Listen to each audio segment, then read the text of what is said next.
Welcome to the Property Couch, where each week you get to listen to two of Australia's leading experts. Bryce Holdaway, co-host of Location Australia on Foxtel's Lifestyle Channel, co-host of Escape from the City on the ABC, and partner of Empower Wealth Advisory. Ben Kingsley, chair of Property Investors Council of Australia and the founder of Empower Wealth Advisory, named the 2018 and 2019 Property Advisory Firm of the Year. Stay tuned as they bring you the insider's guide to property, finance and money management. All right, folks, welcome back to the Property Couch podcast. Hello, Ben. How are you? G'day, mate. How you going? I'm very good. Are you still here? Didn't you just go through the podcast last week with your RBA announcement and said that you're on holidays? Everyone's going, Ben, are you still here? What's going on? Yes. So yes, I do the podcast once a month on the economic and RBA update. And so obviously my next update is going to be in July, and that's when I will be on long service leave. So no, that is... We had a couple of people this week go, they thought you're a workaholic. They go, mate, aren't you on holidays? That's like, no, you're not going yet. No, I plan to, yes, basically go off grid and make sure that I'm away from that. But yeah, no, I'm not. I'm here for, I think, a couple more weeks before I call it quits. So yeah, you all are here good. for a couple more weeks, which is exciting. So just a little reminder, we've got a winter series coming up. I'm excited about that. We've recorded a couple of those episodes. They are amazing, folks. You need to hang out for them. They are amazing stories of transformation, which is really, really cool. And I have also been, whilst you're away, I've got some featured co-hosts, some really cool featured co-hosts. They won't be sort of, lighting a candle to you, mate, but they'll be doing wonderful job. No, the program will pick up 100% or 50%, because you already carry the other 50, if not more anyway, right? It's probably 80-20. Yeah. So see what I did there? I thought I'd give you an opportunity to say these people are better than you. It doesn't look like I'm being the bad guy, right? So thank you for taking that little segue. That's all right. Well, I'm waiting for the Collingwood story because it's a big story. We've got to talk about that. No, we got better things to talk about. So we've got some featured co-hosts coming up, folks. Now, what I want to say is, if you're not part of our Facebook or our Instagram community, you're going to miss out on an opportunity, because the co-hosts that I'm getting are going to be subject matter experts on very specific areas that I think everyone in our community will be very keen to get their intel on. So what we're going to do is do a shout out on our socials just in the lead up to those episodes to say, what do you want answered from these featured guests? So you're getting a chance to give us the feedback at the coalface so that we can make sure that we are hitting the mark with the questions that you want answered. So you can't do that, Ben, unless you are part of our socials community. So go over to Instagram or Facebook.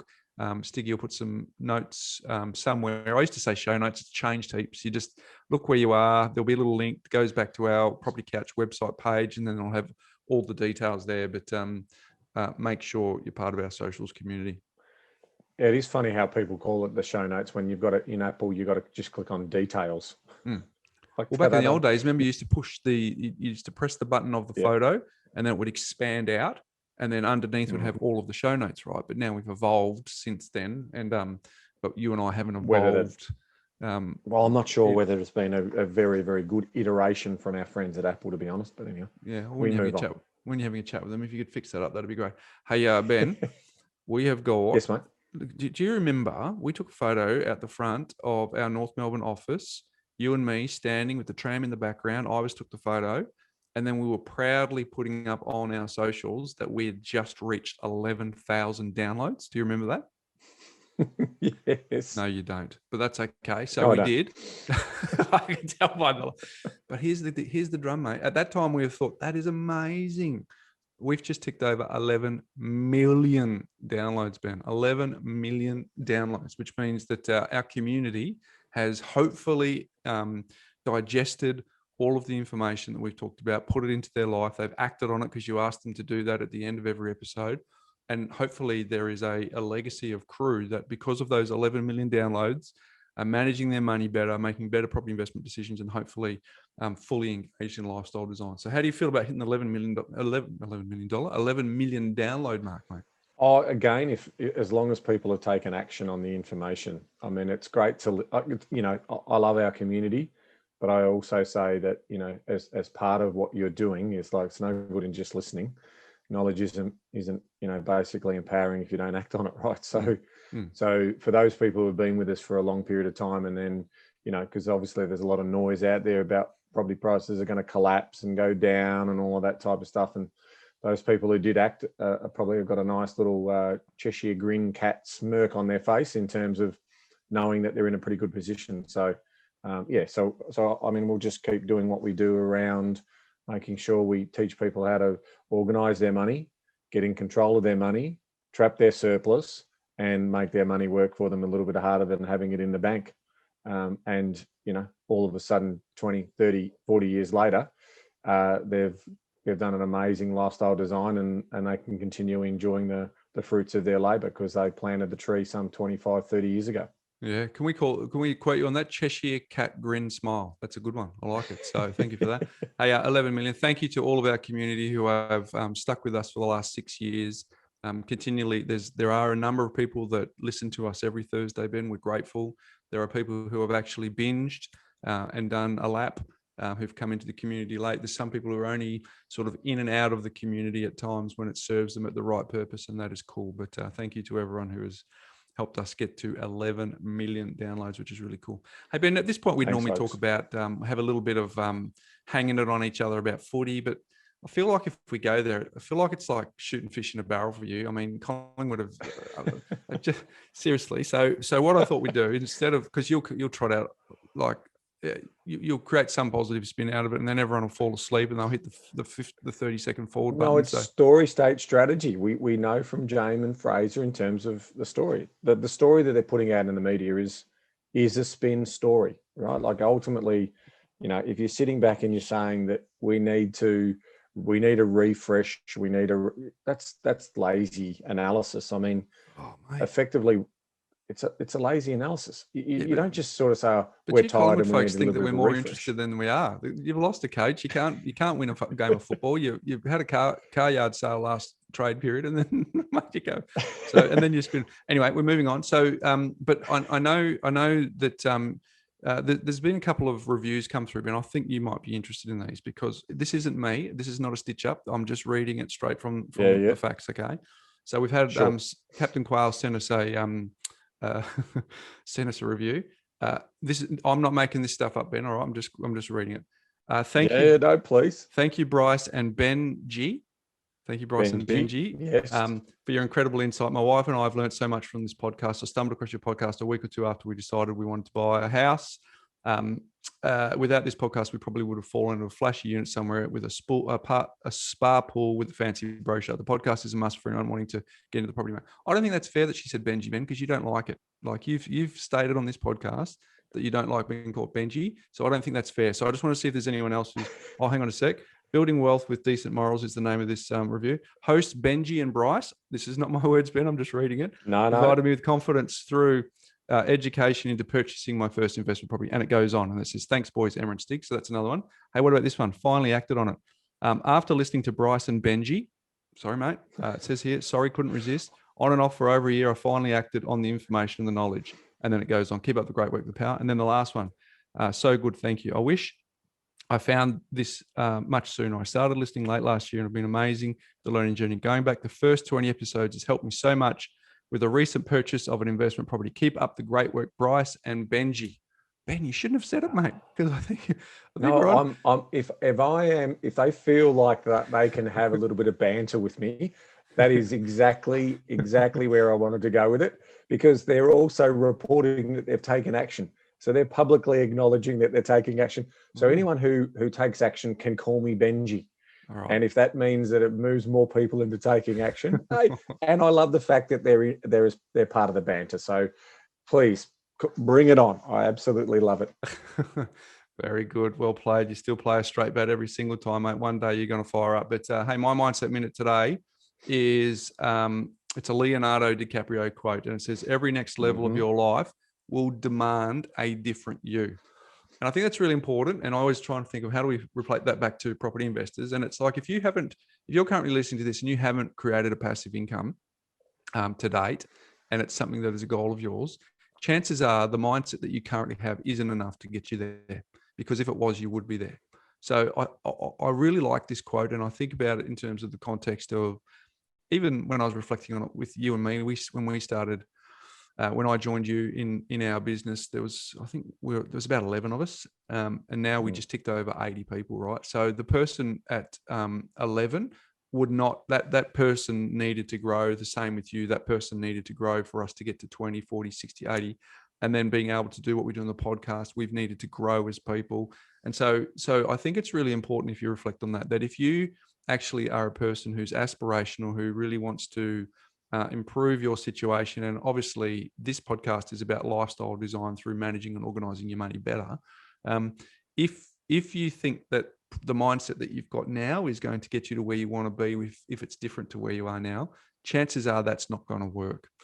So I just want to encourage, for the people who are pressing in, listening to our podcast, listening to other podcasts, who are using an opportunity to make sure that next year they are 2 or 3 chapters ahead of where they were this year, and the following year they're 2 or 3 chapters ahead of where they are next year. It's really, really important. So I'll say it again, every next level of your life will demand a different you. So we really need to embrace that. Well, it's a great message. We all evolve, we all grow. We'll hopefully get a little bit wiser each time. So yeah, bring it on. Hey mate, we've got a Q&A day today, so I'm excited about that. We've got some more speak pipes to listen to our community and see what questions they have. But before we get there, you've recently received some updated intel from the ATO around some data with rental properties. It's really amazing. So I reckon we should have a quick dive into that.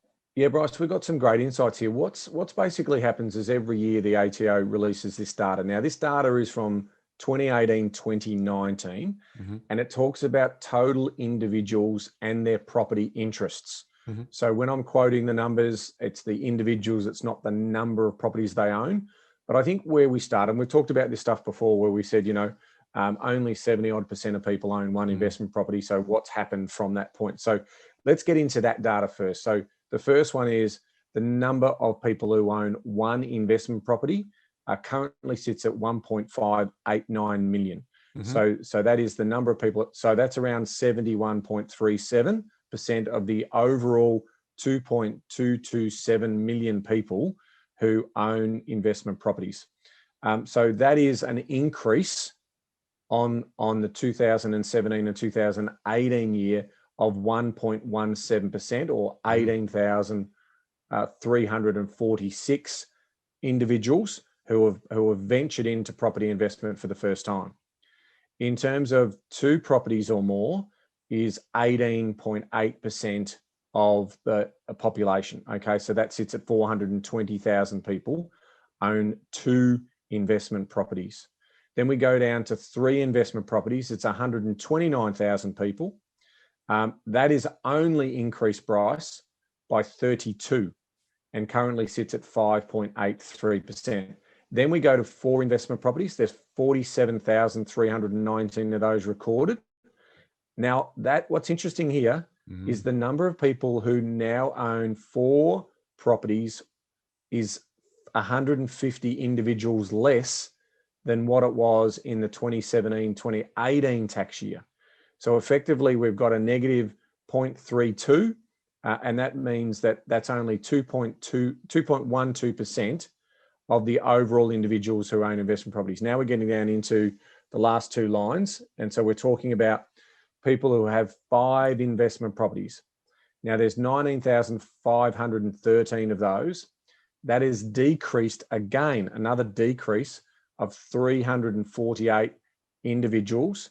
And that's negative 1.75% on where it was from the previous tax year.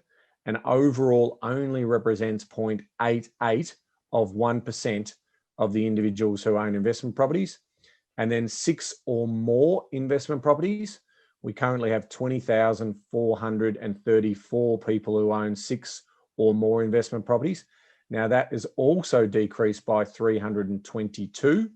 And so that's decreased by 1.55%, and they represent 0.92 of the overall percentages of people who own investment properties. So it's an interesting set of numbers there, Bryce. And obviously there's a big story here in regards to a decrease in the numbers of people who own 4 or more properties, Bryce.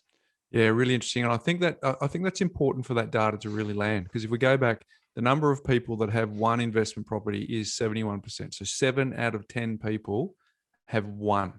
And then for two, it's another, it's 19%. So if you add those two together, over 9 out of 10, so it's over 90% of people either have one or two.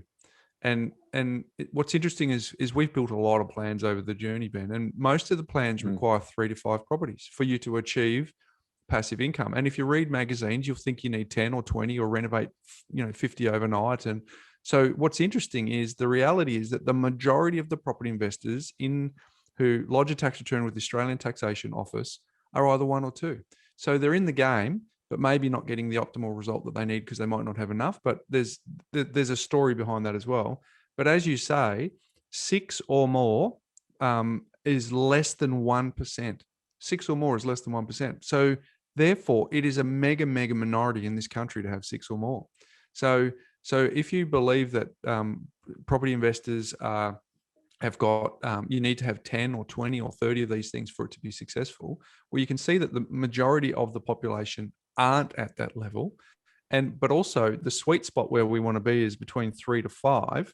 That is 5.8, so called 6 to 8, about 9% are in the sweet spot where we believe that you need to be of 3 to 5 for the majority of people. So hopefully that gives you some really strong insights, but also knowledge is empowering, but only if you act on it. Well, there's only less than 10% of the people that are actually getting into the spot where we think you need to be to actually get that lifestyle design. So, and we've been tracking these numbers for many, many years, right back to the most recent data that we can possibly get. And you've talked about this before that, we're talking about 2018, 2019. That is the most recent data you can get access to. But what's important here is we've been tracking this over time, and these numbers only mildly fluctuate from these percentages anyway. So we've been talking about 70 to 71% having one for the last 5 to 10 years. So it's important that I think the takeaway from this is if we can get a macro view of what everyone is doing in this country and then work out where you need to be. If you go back to my mindset minute, Ben, that you've got to, every next level of your life will demand a different you. To get clearly from the numbers, to get to 3 properties requires you to do something different from what the majority are doing. Therefore, you need to create a mindset that allows you to be able to withstand doing something abnormal that is in the positive benefit for you in your future. So I think there's some really intel on those numbers. If I could even make another statement, Bryce, I mean, we had a lot of media outlets in 2019, even started in 2018, when the macro-prudential changes came in the borrowing side of the market, and they talked about slowing down or putting a throttle on interest-only loans, and then loans rolling over to P&I, and there was going to be this avalanche of properties that were going to be up for sale. Well, we're seeing here that evidence hasn't materialized, which we said it wouldn't. And we said the number of people who potentially would be affected would be low. Well, what we did see here is, just sort of summing up the numbers here, you can see there was 820 households or individuals reduce the numbers of properties that they're owning, right? So that says to me that that's obviously not a material number to move the dial in terms of a flood of properties coming on the market. Now, definitely in the 17-18 year, we did see, people who had 4, 5, 6 or more properties. That number grew, individuals, by 1,765, and that was around 5% of growth that came through in that area. Now, what it did say to us is that some of the people who may have had a lot of properties, potentially if they did switch over to P&I, they potentially had to sell their properties. Now, that's anecdotal. You can only guess from the information you've got here, but it is not a material number.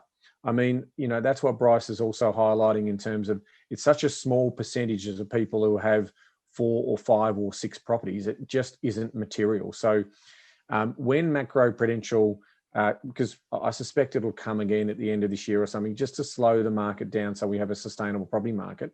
But we're going to get these media beat-ups that are going to talk about, it's going to have a big impact and people potentially could be forced to sell. It just doesn't show up in the data. And it just then doesn't really have a material impact in terms of the number of people who are struggling. And there are other commentators out in the marketplace every day that get these big stories up on, up on the mainstream media talking about households in financial stress. And they're sort of saying this suburb, based on our analysis, has 20% of the people in that particular suburb are in household stress. Well, they've been rabbiting on about this for years, that these suburbs potentially have all this household stress in it. And then they say, oh, if it wasn't for interest rates coming down, if it wasn't for, but that's how a market works. It adjusts to the demands of the economic activity. So again, we haven't seen those suburbs impacted or the materialization of mortgage default sales en masse in those areas. So the susceptibility to risk in those particular markets is on the downside and is low. And so, I say to those media outlets who put all this data out there, who put fear amongst people, that they're doing an injustice to those people if someone panics and then potentially sells in those areas. So that highlights it. And the other interesting thing in the data, Bryce, was around, we were going to talk about this in terms of net rental losses versus net rental positive or neutral. For the first time, for the first time, this data series has been done, and this is sort of going right back into the sort of 2006, 2007, 2008 periods. We've seen the number of net rental losses, which is negatively geared properties, fall below 60%. It's currently sitting at around 58%. Now, that is basically a result of definitely the cost of borrowings, which is one of the biggest holding costs you have for your property, has been reduced. But it's also, we've got to remember that negative gearing is only a moment in time. Over time, you're either paying off the debt, the property is moving up, you're able to increase your rent over, the medium term. Obviously, with the pandemic, rents in some markets have been affected versus others. So, but it just highlights, and this is 2018 and 2019 data. So what we've got to remember here is that it's only going to get less next year again when we see the same amount of data come out, because interest rates, the cash rate was sitting at around 1.5% at that point. It's now down at 0.1. So we've definitely seen some further rate cuts in terms of cost of money. So there's probably more and more properties that have moved from negative or slightly negative to neutral or to positively geared. And that can only be a good thing for those households who are holding that. And from the government's point of view, that's potentially improved revenues. In terms of, if I've got a positive property, I'm going to have to pay tax on that income that I'm earning. So there is a good news story there, Bryce. So just to recap those numbers, 2,227,174 individuals lodged a tax return, of which 1,305,002 had negative gearing, rental loss, and 922,172, which represents about 41%, were either neutral or positive. So if you circle back to the discussion we had around the negative gearing debate about 18 months ago, that further reinforces the messages that we were talking about at the time, that negative gearing is not a strategy, it's just a tax outcome that is a moment in time. And as you said, that does pivot, and it will be interesting to see the numbers. So there you go, folks. Thought that might be interesting for you as property investment students, to know the bigger picture of how the property market looks in this country with regards to property investors. Today, we are going to pivot to some questions from our community. Here's the first one from Sharon Gourlay. Hi guys, thanks for having such a great podcast. I've recently got very addicted to it and I'm really enjoying it. I do have a question though around the value of properties that we should buy. I hear you talk a lot, and I've taken a lot on board about your asset selection, but I've never heard you talk about higher priced properties. So like when you're well over the 1 million mark, like we live in Melbourne's inner north, so we're looking at $1.5 to $2 million for our next purchase. And I'm wondering if you consider that a bad investment or what you think about higher priced properties, because obviously that's still just like a very average 3-bedroom house in the inner north. So I'm just wondering if you don't talk about it for any reason or if there's some reason we should avoid that. All right, Ben, Interesting question. I think it's a really good one around properties that are at that $1.5 to $2 million level. It's there's heaps for us to chat about here. So you want to kick it off? Yeah, there is a lot, and what we didn't get from Sharon in terms of whether this was going to be investment or for owner occupier or whatever. So so I've got a couple of messages here for those who are looking in those markets. I mean, these are the markets that, in my opinion, have the scarcity of land, have the desirability to live in over the long term, and as the land is repurposed, the scarcity of that land also becomes greater, and that's the appreciation and the capital growth story you get. So I'm a big believer that over the long term, as that land is regenerated and, you know, potentially some freestanding homes are knocked over and they're built into semis and so forth, that there is going to be some super strong and long-term sustainable capital growth in those markets. So if you listen to our top, you know, first 20 episodes, I'm a big believer that capital growth story comes from the center and then is a ripple effect in terms of moving out. And over the long term, based on the quality of people in there and their incomes and what they want to reinvest into their lifestyle there, we'll see those capital growth values move long term. So I'm a big fan of the idea that if you are buying for owner occupied purposes, then I want to make sure that I have the best valued property. In other words, what I can afford to buy, because as an owner occupier, I have a capital gains exemption. So if I buy a $1.5 million property and that moves to $2.5 million over the next 10 to 12 years, there's $1 million of gain that I've had there. Now, if I don't necessarily want to live there indefinitely, you're also seeing the government's looking at attractive ways of potentially encouraging you to get out and release some of that value into a more comfortable retirement in super. So you can put some contributions into super, which we've talked about before, especially after the last budget. And we had that deep dive into the post-budget era. So I'm a big fan of that. Now, on the owner-occupied side, if you want a lifestyle asset, in other words, if you're saying to yourself, I don't necessarily care whether the capital value of that property increases, then that's not a consideration for you. But for me, it has always been a consideration that when I'm buying a property and I'm taking debt against that, whether it be for investment or for owner-occupied purposes, I absolutely want to see that appreciate in value. Why would I take on $600 or $1 million debt, and that debt over 15 or 20 years is going to cost me another 600 grand in interest or whatever that is, and the value of the property stays at $1 million? I don't think that's a good utilization of your money. That's not smart. You would have been better off renting if you didn't get that capital growth. So now I'm a big fan of these types of assets for owner-occupied purposes, in that sort of anything up to, you know, well, I mean, we've talked about, you know, some of the best agents in the most expensive places around Australia, and they're buying properties at 9 million, 10 million, and all of a sudden in 10 years' time, they're selling them for 20 million and whatever. That is very smart of those high net worth people to basically create that capital gains tax-free type of return. So I love it for owner occupied. So I'll always go after a really great asset in a tightly held pocket, because I think you're going to do super well in those particular markets.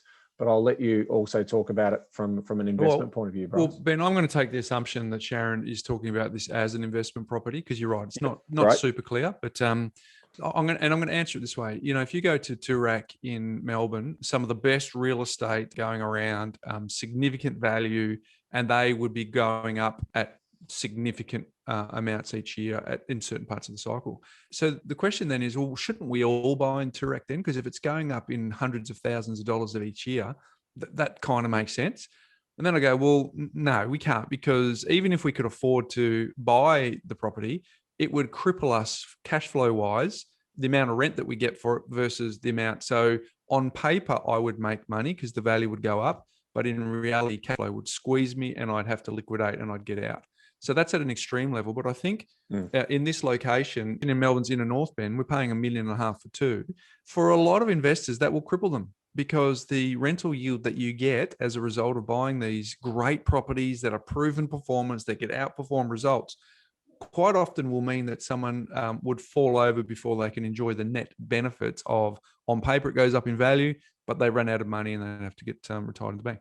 So here's the thing. If someone comes to us with extraordinary income and they have just good disposable income and they have surplus, naturally we would say go and buy the best quality asset that you can afford. And if it's $1 million to 2, that is proven. Like me and my team, we have back tested hundreds and hundreds and hundreds, Ben, and I'm not exaggerating in any way, shape or form, of these old gems.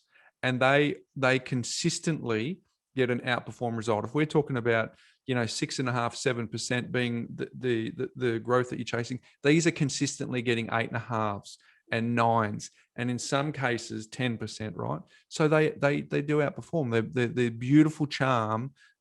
So the reason, Sharon, we don't talk about it a lot is because it's not available to a lot of people. Now, if you are in a privileged position where cash flow allows you to be able to hold these assets, go for it, because they, as Ben said, they're rare, they're scarce, people love them. All you need to do is go to an auction in Melbourne's inner north when one of these beautiful properties comes up, Ben. There's a big crowd. There's usually people fighting for it. There's 2 or 3 people disappointed underbidders. There is competition aplenty. So that's the first thing I'd say. Yes, but they're generally out of the reach for most people. There was a time when we were buying these gems in the inner west and the inner northwest. We said it last week. I'll say it again. At the beginning of the podcast, we used to say, go and get these things because you could get them at 650, 700. But now they're over $1 million in inner west. So again, we haven't bought a lot of these old gems as a company for our clients because of changes in lending, but also changes in price point. And what we're trying to achieve for our clients doesn't necessarily mean that they're what we're chasing. Doesn't mean we don't want to buy them. It just means that there has to be a pivot that caters to where people are at. So that's another thing. Third thing is these beautiful old properties, often you have to factor in some major maintenance at some point in time, because quite often they're 100 years old. And you might have this beautiful, charming house that's in a great tree-lined street that's close to all your favorite cafes. And all of a sudden, you realize the stumps at the back of the property are shot. And you have to spend 20 grand, 50 grand, a lot of money just to get it back to ground zero. Now, that is one of the costs that you often have to think about. Well, I'm getting this outperform result. The balance sheet says it's going up in value significantly, but I've also got to have resources that allow me to cater for the fact that some of these properties are older and they come with additional cash flow risk for people who are marginal or sort of on the border of, not having a lot of spare cash flow. They may be risky for those people because of the fact that it does need to tip in a little bit of extra cash. So my position is really clear. They are outstanding properties that if you're in a position to chase, provided they stack up with a bunch of our basic rules around, not being on major roads and those sorts of things, they are outstanding investments, but they come with a level of sophistication at that price point that is not for everyone, because it takes a fair bit of cash flow at times to hold them in. It certainly does. I mean, some rules of thumb for us would be if your income's in that sort of household 350 or above, and depending on all of the other elements of leverage and all of the moving parts, and you're a time poor professional, like, as part of that ATO data, if you want to check it out, that lists the top 10 professions, and we can see surgeons and anaesthetists. Some of these guys are averaging $500,000-$600,000 a year.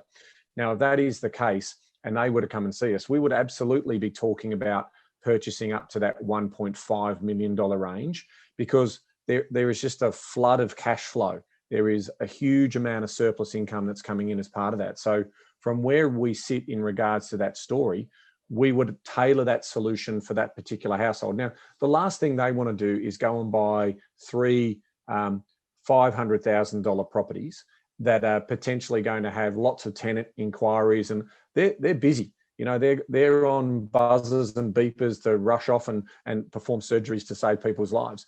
They want a clean and simple way in which, and this is the best way to do it. They're buying scarce assets in blue chip locations, where usually also the tenants are young professionals who are coming in and sort of sounding out the area for the first couple of years before they also then want to buy into those locations. So again, it is horses for courses. But of course, with the podcast, we are the general assessment of household incomes is that $120,000 to sort of $250,000 as combined household income or individual income.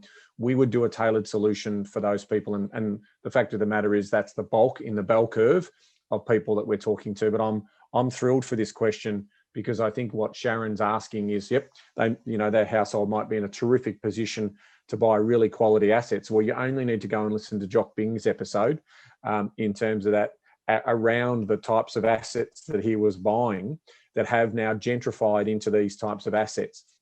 But there is a tipping point, even at I'm not sure we would go out for every client and buy them a $2 million property, because the yields are terrible. So even though we know you've got that really good response, in terms of being able to find an audience of tenants that will pay a premium to rent that property over the long term, we're not talking about holiday rental or short-term rental here. We're talking about it. So we're sort of saying, for us, the cap is around that sort of 1.5 million, generally speaking, always exceptions to the rule. And in that sort of Melbourne or Sydney marketplaces, we might go a little bit higher in Sydney. But that just gives you an insight in terms of how we design for those higher net worth, cash flow rich people in terms of the assets that we're buying. But generally, for the rest of the community, we are buying anywhere in that sort of 400 range into $1 million range. You make a really good point, Ben. We've got three filters: investment grade, owner occupier appeal, and some form of scarcity, right? Now, investment grade isn't just talking about the asset. It largely is, but it's not just talking, it's actually talking about a price bandwidth as well. And you touched on a really good point there, that if someone come in and said, I've got 2 million to spend, we'd probably say get a couple of millions versus one at 2 million, because Sydney's probably an exception. But in most of the other states, 2 million is starting to move out of an investment grade price point, right? That's important, because, as you said, the yields suck at that level for people. So the cash flow drain is enormous. So I reckon it's a great question, Sharon. You're right. We haven't delved into this as much of late, but those beautiful old gems are something that, if you can afford them and it's appropriate and then investment grade price point, consider them. But for the majority of people, they are just going to be out of reach. Good question. Thank you, Sharon. Next one is from Steve. Ben, let's have a little listen to that now. Hey, gents. Absolutely love the podcast, and I've been an avid listener for many years now. I'm 30 years old with a fiance, and we have an investment property fully paid off worth about $600,000. We're currently renting very cheap in order to save for our principal place of residence. So we were originally looking around the Ringwood area to spend about $900,000. However, due to such limited opportunities, I feel, and really average properties that don't have scope to expand, we are considering selling the investment property off and plunging pretty much all of our net worth then into a property that will allow us to get into something more like around the 1.2, 1.3 million mark. In saying that, we'll still probably only need to take on a loan of about $600,000 between two of us, which is quite achievable.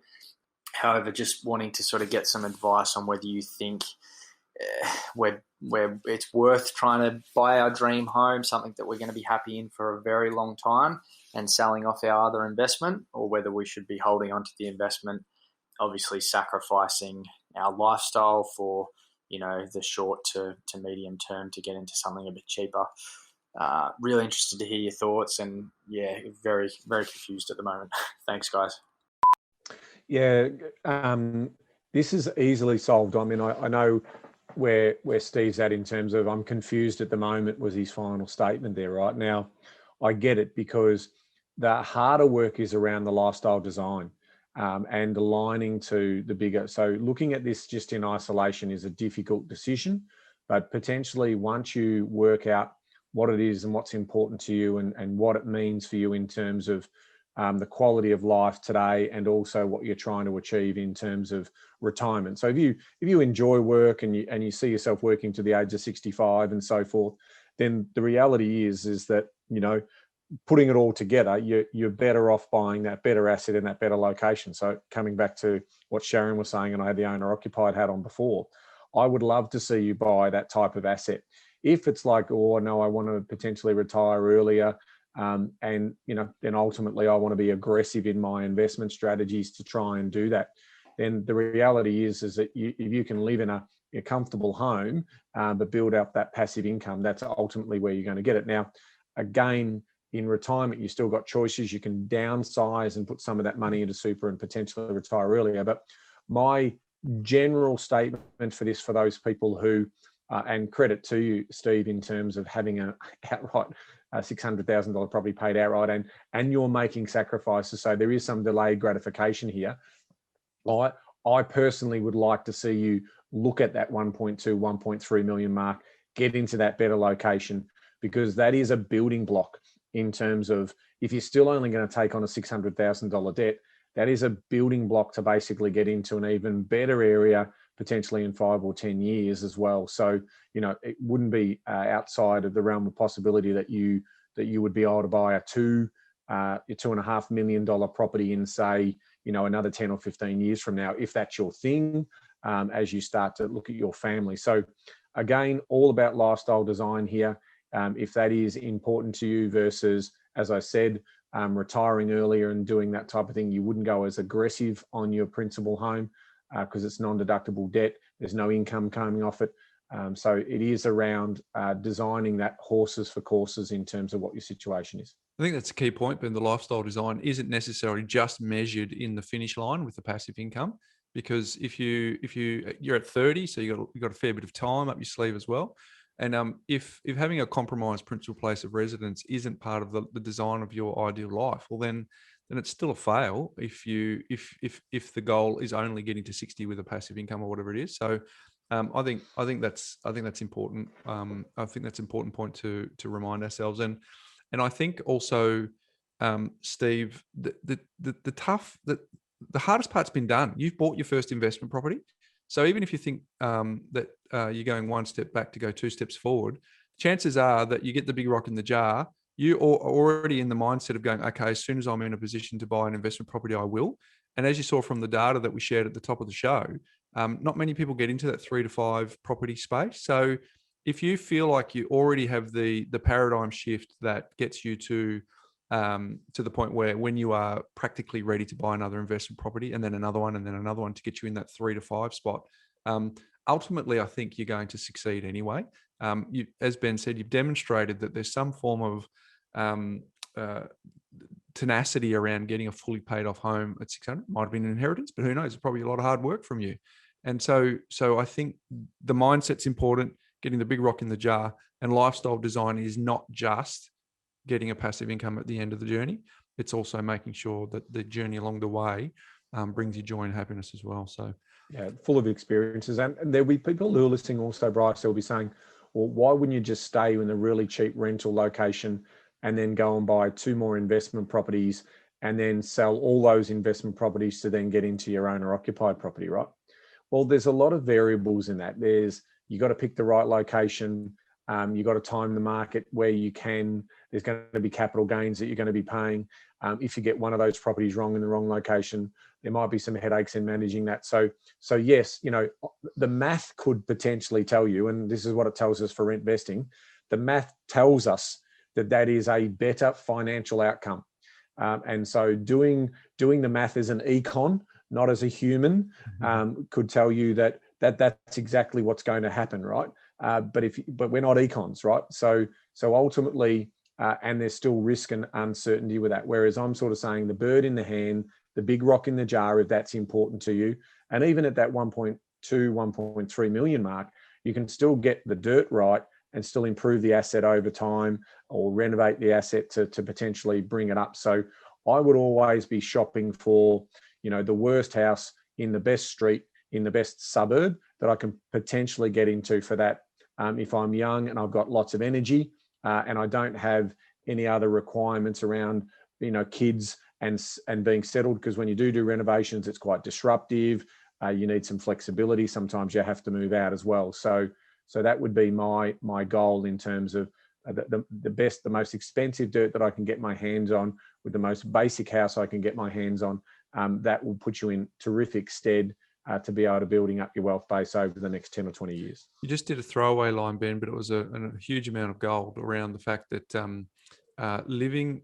rentvesting is mathematically the best option for everyone, generally. But it doesn't take into account the emotional considerations that people want to touch and feel their own four walls. So you talked about econ. That's interesting for those who want to dive into a bit more on that. Episode 338, we had a chat with Phil Slade who's a behavioral economist who will talk to you about how that concept works. But you're right.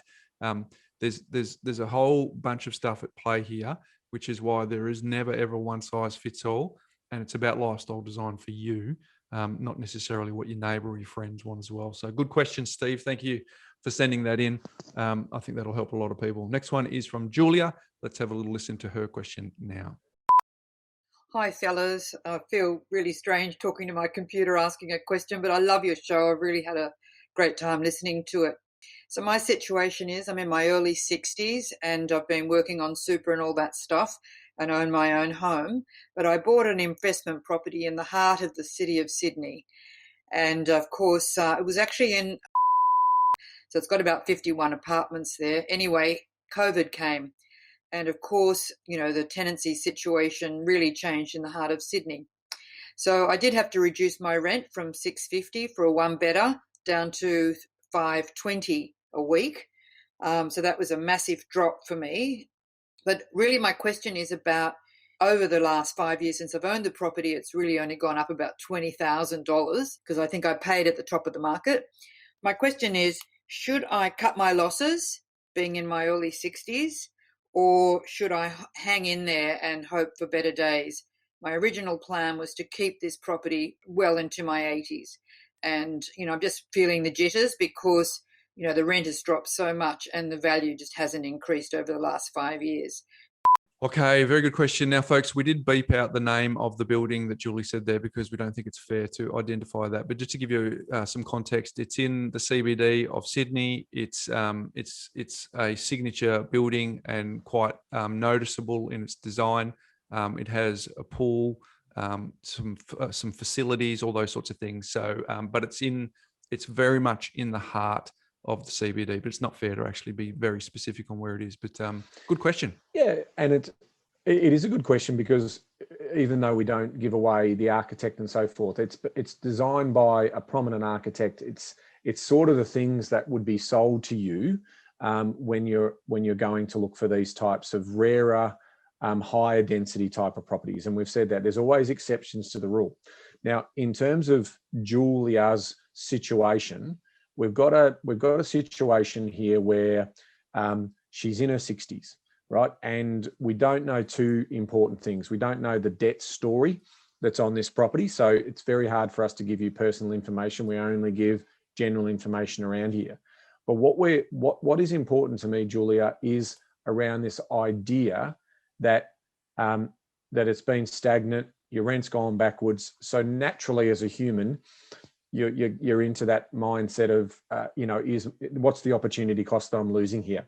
And it's an excellent question around that opportunity cost, because we do know that Sydney is just waiting for a wave of new arrivals and immigrants to come in post-pandemic and post the world opening back up. And we do feel like, this is the type of asset that would be, relatively attractive for those people and the migrants who come to Australia who technically really love living in apartments. It's all they know. They're not necessarily interested in the quarter acre block out in the suburbs and being too far away from the action. So that is the unknown known that we've got, right? So we just don't know what that impact will look like.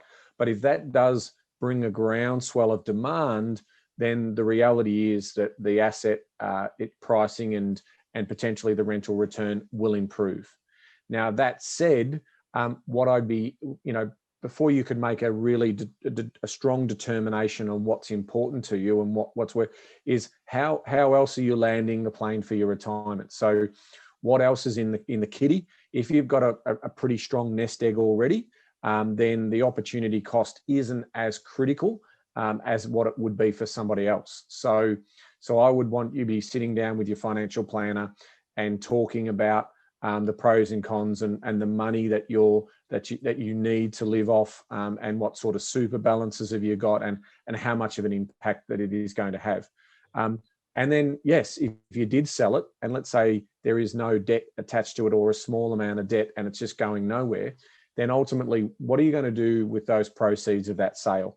Are you planning to reinvest those proceeds of a sale into another property? Yep, that could give you or yield you a better return because you're obviously watching the property market booming And so you're getting dialogue and noise in your head around, but mine's not. Mine hasn't gone anywhere other than growing by around $20,000 in the 5 years that I've owned it. So with all of that dialogue, also cost of holding and those other things, there is a serious consideration to move this asset on. And that's why we blacked out the name and the location of the property to make sure that we didn't influence any demand for that particular type of asset.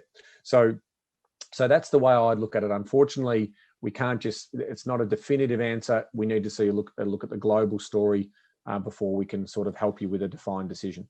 Yeah, as always, it's we're going to talk principles because we don't know enough about the specifics. But I like people to have the imagery of a donut, and if you put the donut over any capital city, it kind of represents the ring in the middle is the bit that you generally don't want to be a part of, and then on the far wings outside of the donut.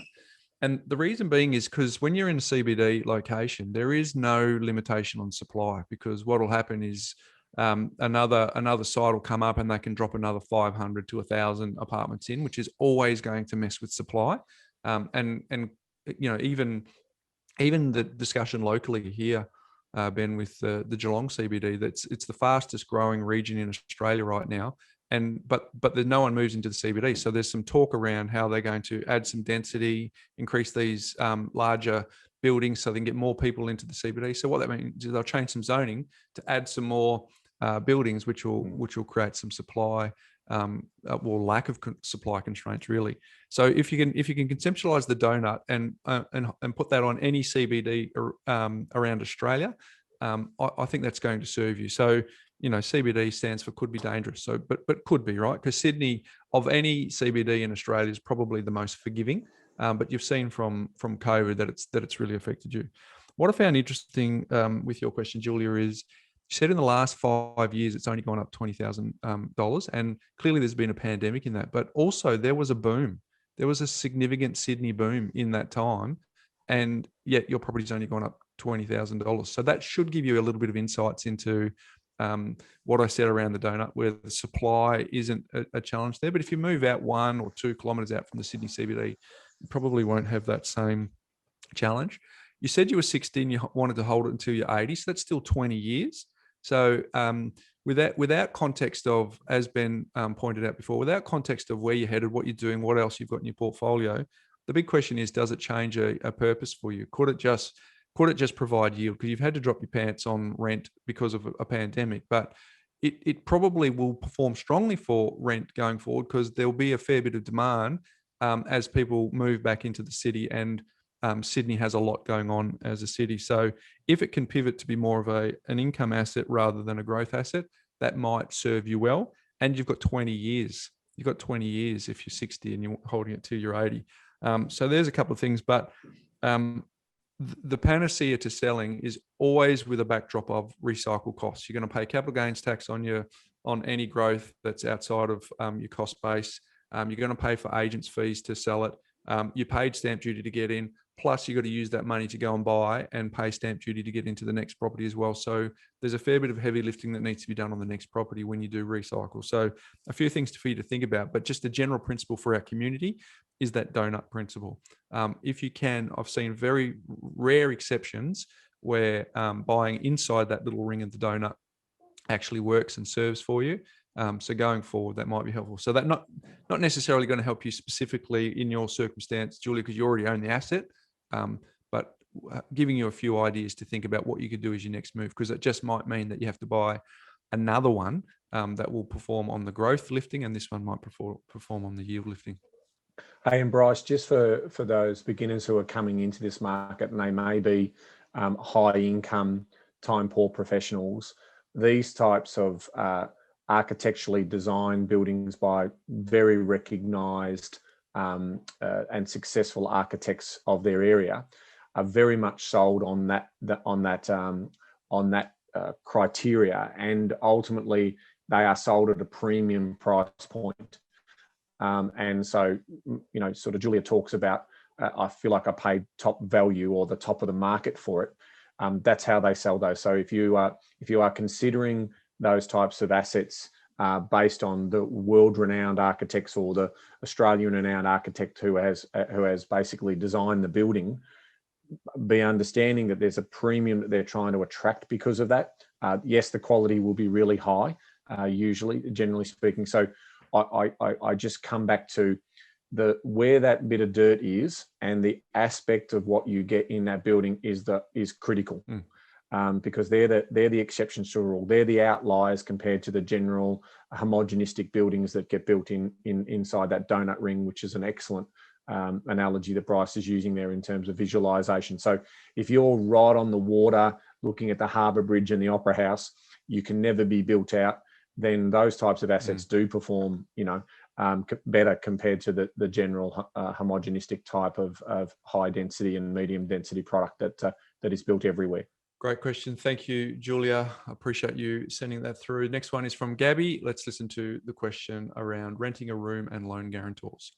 Hi guys, my name is Gabby and I'm a 21-year-old from Western Australia. I love your podcast, but I feel as though I fall into a bucket that you haven't talked about much. I've been avoiding renting my whole life, but wish to or will have to move out of home eventually, and hopefully soon. Especially with low interest rates, I want to buy an older unit with 2 bedrooms in a small block priced between $250,000 and $300,000, and then rent out a room to a friend. It'll be in East Fremantle area, hopefully, which is on the premium side of first home buyer suburbs, but it could be out of my grasp if I sit on it for too long. The problem is that I don't actually have the money needed, and my parents are happy to invest as long as it makes sense. I'm thinking that repayments could be roughly $260 a week, and the room could be rented out for $120 at least a week. This basically makes it almost cheaper than renting, but me getting the lifestyle and the property at the end.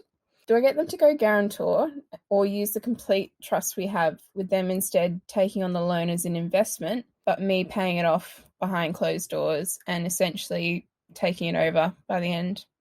All right, Ben, this is a good question. Obviously, in 2 parts, right? One is how's this young person going to get a foot on the property ladder, which I think is a testament to her character at her age, that she's looking for ways to not only get foot on the ladder, but also looking for ways to help with cash flow to pay it off. So that as a story is to be commended and remarkable. The other side is, okay, how do we fund it? Is it through her own steam, or is it through mum and dad's steam? And if they own it, there are some ramifications from doing that. So let's unpack it, Ben. Yeah, so I mean, because we got some detail on it, and I had a little bit of prep time. I did some early prep. I actually brought up through our research platform East Fremantle unit market, right? So I thought I'll have a little look at the unit market, because I think this gives us a chance to do a bit of a research dive. So we're seeing here that in terms of the results that have come in for this particular property. On that point too, Ben, I was when I first heard the message, I thought 250 to 300. Oof, that's a bit. Can you actually do that in East Fremantle? Because I'm a Perth boy. I'm thinking that's a premium suburb. So I went and had a look, and you can, you can in that unit market. So you. So Bryce, yeah, I went and had a look at some data, and because I'm thinking 250 to 300 or mid two for a 2-bedroom apartment in East Freo. I'm like, that's interesting. Look, the reality is that that unit market, and looking at our research over the last 32 years and 6 months, has seen long-term capital growth return of 6.78%. Now, in the last 5 years, though, it's negative almost 25%. So you've got a median value for units in that particular market of 460. But you and I both know there's been a lot of unit development along the foreshore there in Freo. So that's ultimately potentially spiking the typical value or the median value in that particular market. And so some of that capital growth you would have thought would have come from that. No, but because it's gone down 25%, it's pretty much meant that a lot of those apartments have been resold at a loss. So in terms of the location and the type of asset that you're looking for, if you can pick up an asset that is effectively 40%, 50% cheaper than what the median is, you're actually on a good pathway to potentially buying and getting that rising tide lifting all ships type valuation. Yeah, market cycle now, timing. We know that, yeah, it is, and we also know that that yes, apartment living in Perth is not the norm. No. So much land, so your demand side is always your challenge there. But if you can get in a small block and do exactly what Gabby was talking about, I don't mind that as an idea in terms of, I was looking at the DSR score as well. That's sitting at 66. So it says there is tension on demand there at the moment. You've got a Perth market that's moving. So I do like that story in terms of trying to see where I can get on, because she's also talking about a premium market side. So she's not talking about buying a unit out in the burbs in nowhere where the demographic is to build some context demographic. on that, the Swan River goes from the mouth of the harbour in Fremantle right through up to Perth. So East Fremantle borders the river.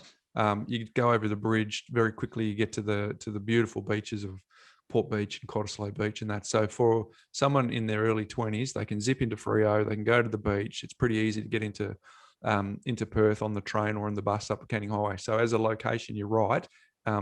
Perth is not known for its apartment growth, but that little pocket could be okay. And we're not endorsing it, by the way, folks. There's a bit more research that needs to be done, but as a spot and a location, there's some merit. Yeah, we'll put it this way: we haven't dismissed it, which is normally what we would be doing, but in most cases, like most. So good story, because she mentions that her parents want to make sure that it's a good investment. Well, the other thing is, so why would it be a good investment? Well, because you're being smart about it too, Gabby. You're getting a friend or someone who's going to rent the room. So ultimately, your out-of-pocket costs are going to be lower, and you're controlling an asset, and you're getting your foot on the property ladder. If you can buy an apartment that has a really tired kitchen, or is a little bit tired generally, kitchen, bathroom, and you can potentially also do some cosmetic and improvements to just bring it up. So if it's been unloved by its previous tenant, and you're coming in as an owner occupier who's going to do that, and the building more generally is going to be loved, then I see that being a positive. In terms of how you structure up to make this purchase, obviously for your parents, if they're on title, it's going to be a capital gain for them in any type of future transaction that might take place. So from a guarantor point of view, if you can't afford to service the loan on your income, then there may be a need for them to go on title, but you don't have to go 50-50. They could potentially take a 20% interest in the property, and you could take an 80% interest in the property. Now that means with a 20% interest in the property, there's a lot of lenders out there who are going to then accommodate the parent's income as part of the serviceability test. Some lenders, when you try and get too cute and go 95.5 or whatever, that they'll say that that's not a significant enough interest, and they want to make sure that you're not trying to dodge the responsible lending obligations by law that they have to do that. So there is something playing out there. Now, over time, you can potentially buy your parents out of their share as your income grows, and that means that you get the overall asset, and then that is it's a baseline asset that ultimately means that you can leverage from that in 2 or 3 or 4 years' time to get started. Now, if you know Bryce and my backstories, we both bought property in our early 20s. We were buying property that was affordable for us at the time. We couldn't go into the inner city markets and buy the significant assets. So we started off by just buying a typical asset that was accommodative. So if you can make your assessment, and your parents can make the assessment on, this is a type of property that has good demand from a tenant and potentially good demand from people who want to get into a good location, then that's tick those boxes. And then I absolutely encourage getting on the property ladder for you. And if you need to also move out of home for your independence, and you get that friend renting, then I'm liking this more favorably than being negative on this as a potential execution, whether it be East Fremantle or any of these really nice areas of Perth. Gabby, I want to thank you for finally getting Fremantle into the dialogue. We've heard enough about Collingwood, so it's good. Thank you for that. The other thing I want to talk about too is I'm not across the first homeowner grants in Perth. I'd be lying if I said I was, but there's potentially stamp duty considerations and some grants that are available to you. So that might be something that you would consider in the mix as well, because if mum and dad were prepared to lend you a deposit without being on the title, and you've got a loan to them and a loan to the bank, which means you can get all those incentives because you're the only person on the title, that's something to explore as well. But I think there is plenty in that. Now, we have got I might put Stiggy on the spot here, Ben, but you have done a talk specifically targeting how parents can help their kids get onto the property ladder. And I'm trying to think, it's on our YouTube channel. So I might set the challenge for Ivers to see if we can put a link on our notes to this show, so that Gabby and anyone who has a similar question around how parents can help kids get into the market, they can go and watch your video, Ben, because we break that down. I think it's a 20 or a 30-minute video that goes through the nuts and bolts of that. So I think that might be helpful as well. Yeah, and for our general early young community, first of all, welcome. We love the fact that you're thinking strategically about your future at such an early age. And we acknowledge that, getting deposits and getting into the market is the hardest step on the ladder. So getting some support from the bank of mum and dad and playing that game and them supportive of it, I think is a sensible decision. I mean, I think from Bryce and my perspective that a growing population across Australia, a safe and low corrupt government, and really attractive city and country that's going to have huge amounts of population growth over the course of the next 10 to 20 years bodes well for property market, generally speaking. So I don't think, if you took a medium-term view, that this would be a dangerous decision if you're buying in some of those better areas of Perth. And I say that to anyone in any part of the country. What we don't want you to do as a young person is to speculate, is to be seduced by, regional areas or towns that are booming and have great risk in terms of their economy associated with mining or potentially just tourism and tourism alone. You need fundamentals to grow that economy over the medium to a long term. You need all of those lifestyle drivers to be attached to that as well. So the fact that this is ticking the box for you around your own independence and moving out from home, and your parents are willing to participate in that, and all of those other people out there who are in that young age. My story was, yes, I got an inheritance from my grandfather on my dad's side for $10,000, and that was part of the deposit I used to buy my property across the road from mum and dad in Bundoora in Melbourne, which was an outer city suburb at that point in time. That's the type of thing that can really help those people. So we do encourage you to get on the property ladder as soon as you possibly can, because we said the most powerful thing from compounding is time. So if you do your research well and you understand the demand supply drivers in that location, anyone can get on the property ladder, and in 5 years' time, you'll be thrilled that you did.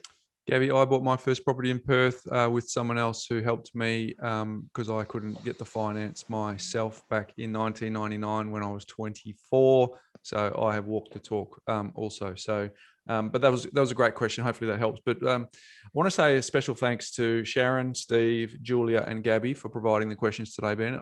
There was a real cross section. We started from 21 with Gabby up to 60. With Julia, we talked about entry-level properties with Gabby, 250 to 300,000 East Fremantle, and then we went up with Sharon to $1.5 to $2 million on the beautiful old gems in Melbourne, and then we had big rocks in the jar versus keeping the investment with Rentvesting. So we covered a lot of ground in that episode. We did, and we are forever grateful for our community for asking those questions. Now, I just want to shout out to you folks. You can see that when people were leaving those questions, they were nervous, but they got them out and they were beneficial for everyone else. So I just want to encourage folks to go to propertycouch.com.au. There is a little button there. Just so you know, when we're going through all the questions, we prioritize, and that would be prioritize, if you're wondering, all the ones that are on SpeakPipe, because we get an opportunity for you to be a part of our podcast and we get to answer the questions. So if you want your question answered quickly, that's what I'd suggest that you do. Hey, my life hack today, Ben, is something I've recently discovered. You might go, but you often send me, for example, a link to an interesting article. I click on the link, I have a look, and then I go, that's really interesting. I want to read that, but I just don't have the bandwidth to read it right now. And then it just becomes part of the, I'll get to it later, and I never do. In Google Chrome, you can hit the little star and you can either make it a bookmark or you can add it to your reading list. I don't know if you've done this, Ben. I've been adding it to a reading list because then it's across all devices. So then when I go and pick up the boys from footy training, or I've got to go down the road and pick up a pizza and I'm still 10 minutes to go, I just click on, I go to my reading list, and then I can cover those articles that are really important that I want to read. And it's easy access, easy to get to. to make sure that I stay informed without having to sort of think, how am I going to get on top of this? So I've recently discovered the little reading lists feature on Chrome, and I'm going to suggest that if you haven't uncovered that little gem, check it out. You'll get across your reading. You'll find those little times when you've got a bit of time up your sleeve versus when you're fully busy. You can get to it. So that is hopefully helpful for you folks. What's making property news, Ben? Well, a couple of important messages on the property news front, Bryce. Firstly, obviously Melbourne is coming out of lockdown, so no more Zoom auctions or bidding from your desktop at home. So open for inspections are back and auctions are back this weekend as well. Maximum of 50 people. Obviously, they need to be open air auctions, not indoor auctions. So that's on the Melbourne market, and so that'll see hopefully with the clearance rate dropping like it did, that was because of the withdrawn sales. So we'll see some of those coming back in. The other one that caught my eye, Bryce, was, well, there's a couple more. The first one was there was a double fronted property, coming onto our theme of properties that are selling really, really well. There's a classic property here, almost in original condition. When was it? It was the first time offered since 1955. And she is original. 450 square meters. She's an original. 450 square meters there in Barclay Street in Fitzroy North. And the double fronted, obviously, that amount of dirt in that location. This is what we're talking about in terms of, selling at 2.525 million. For the emotional vendors, it's obviously most likely a deceased estate. That's how it's come into the market there. But it just goes to show you it's not pretty from the front, not compared to its neighbouring properties that have a nicer facade. But it just shows you that power of that dirt and what they're going to be able to do with that as well. So 1955, you would have been paying in pounds and pound sterling back in those times, Bryce. So that one was an interesting one. And continuing on our series of the value of that inner city land and what happens when those red diamonds come up and those ugly ducklings. Location. Yep. Does 80% of the heavy lifting. Love it. In terms of some other news there, finally, is just around, yes, you're going to start hearing more and more talk around that investors are back. So we have seen that as affordability is starting to get more and more strained, the first home buyers who have really come forward based on the incentives that the federal government and the state governments have offered, we're now starting to see, those incentives dwindle, affordability coming in. So those first home buyers are now reducing as their demand levels, because I suspect, as I said, most of them have been forward booked. They moved their plans forward because they couldn't travel overseas, as an example. We're now starting to see investors come back in the market, and that's just telling us that this is logical. Let's not panic here, but there will be lots of stories about the investors are coming out. They're coming in off a low base. So considering where they are, I think it's about 25%, as opposed to, in the peak of the market, in some markets, we were 38, 40% of all activity in certain markets. So there's still a fair way to go before it starts to worry the RBA and APRA. But it's definitely showing signs that the investors are seeing, well, where can I get an opportunity in the market? And property might be one of those vehicles. So yeah, there's some story coming out there, Bros. Good wrap, Ben. Love it. So thanks again, folks, for helping us reach 11 million downloads. If you are enjoying our podcast, it would be we would consider a favor if you told a friend and see if they would enjoy it too. Direct them to the first 20 episodes. The life hack there is to do it on 1.5 speed, so they can get up to speed very, very quickly. But we're excited about that. And if you could share the love and share the message around with anyone who you think could benefit from this podcast, that would be super. But Ben, until next week. Knowledge is empowering, Bryce, but only if you act on it. There you go, folks. See you next week. Hey there, folks. Bryce Holdaway here. Before you go, if you're new to our community and only listen to maybe a handful of episodes, I thoroughly recommend that you go all the way back to episode number 1, where we unpack all of the foundations when it comes to property investing. Now, for those of you that might be a little bit time poor, I've got good news for you. We have a binge guide that you can download straight away, which summarizes the first 20 episodes where Ben and I unpack the foundational pillars of the A, B, C, D, and so much more. And you can get that straight away. If you go to thepropertycouch.com.au/TPC20, you can download it and consume it whenever you want. It's completely free and available now. And for those of you, just a quick reminder that nothing we've spoken about today constitutes financial advice. We recommend that you reach out to your licensed professional advisor so that you can look at your unique circumstances before acting on any information. Now don't forget, go to thepropertycouch.com.au/TPC20 and get your binge guide today.